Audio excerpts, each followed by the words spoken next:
Hello বন্ধুরা, আসসালামু আলাইকুম। কেমন আছো সবাই? আশা করি খুব ভালো আছো। তো আমি চলে এলাম কিন্তু ইস্তামা। এটা হচ্ছে বাঁকড়া ইস্তামা, যেটাকে বলা হয় মার্কাস। আর এটা আমাদের পশ্চিমবাংলার মধ্যে আছে। আর এটা তো সবাই জানো, এটা দেখে বুঝতে পারতো 2026-এ। তো বন্ধুরা, ভারতে পশ্চিমবাংলায় আবার 50 বছর পর কিন্তু বিশ্ব ইস্তামা হতে চলেছে। তো আমরা ইনশাল্লাহ সবাই যাওয়ার চেষ্টা করব। তো এইখানে তো একসময় ইস্তামা হতো, বিশ্ব ইস্তামা। আর এই বিশ্ব ইজতেমাটা কিন্তু এখন হুগলি জেলায় হবে। বিশ্ব ইজতেমার লোকেশন হচ্ছে হুগলি জেলা পান্ডুয়া।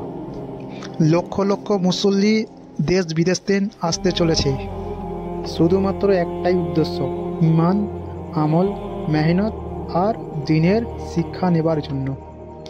যেমন আফ্রিকা, বাংলাদেশ, ইন্দোনেশিয়া, ইউরোপ, এমনকি আমেরিকা থেকেও লোক আসতে চলেছে। এই ইজতেমার প্রতি আয়োজনে থাকবে স্থানীয় বাসিন্দারা। খাওয়া, থাকা, পড়া, নামাজ পড়া, কোরআন তেলাওয়াত করা, ইজতেমার বায়ান করা, আল্লাহু সমস্ত বান্দারা করবে। সমস্ত কাজে স্থানীয় ভাইয়েরা সহযোগিতা করবে।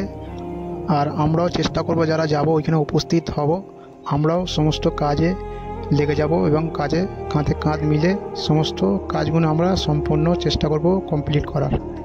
বিশ্ব ইজতেমায় একটাই উদ্দেশ্য, যাব ইমান, আমল, দিনের দাওয়াত, মেহনত আর আল্লাহ সন্তুষ্টর জন্য, আল্লাহকে খুশি করানোর জন্য। তো সবাই মিলে আমরা ইনশাআল্লাহ ইজতেমা শুরু হলে আমরা সকাল সকাল ইজতেমায় হাজির হয়ে যাব।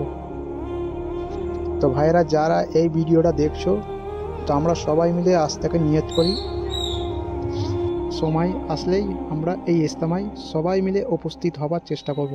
ইনশাআল্লাহ সবাই ভালো থাকবে।